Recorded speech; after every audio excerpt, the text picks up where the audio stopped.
Do you ever think about death?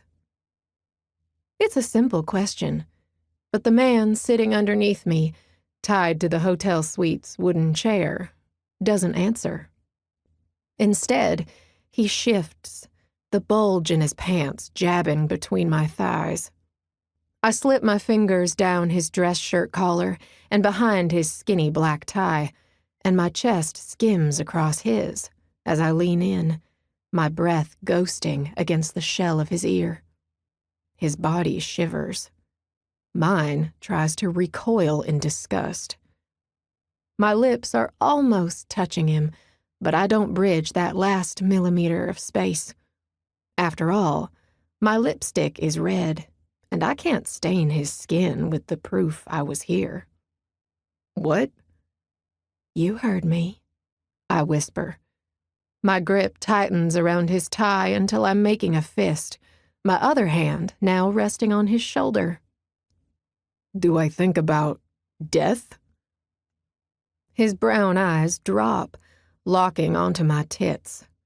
My dress is low cut, my breasts are large, and I'm using both to distract him. Men are so easy.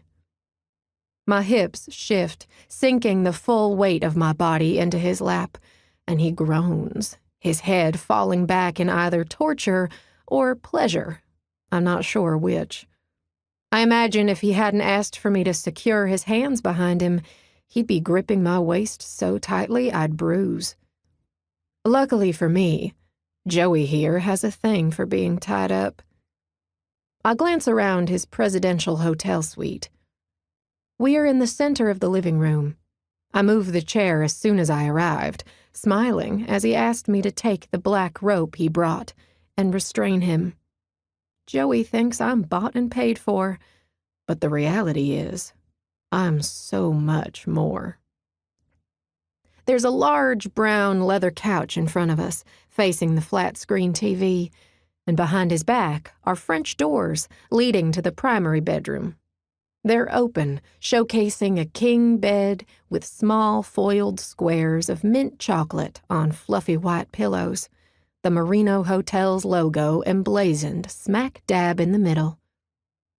Joey isn't actually spending the night here, and it shows in the pristine condition of the room we're in.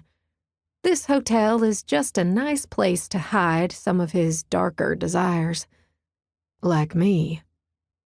Although I doubt I'm an escapade he ever saw coming. Smirking, I yank him forward as much as the rope allows. That's right, I drawl. Death. Not particularly. He hesitates. Do you? All the time. It's the most honest thing I'll say to him tonight.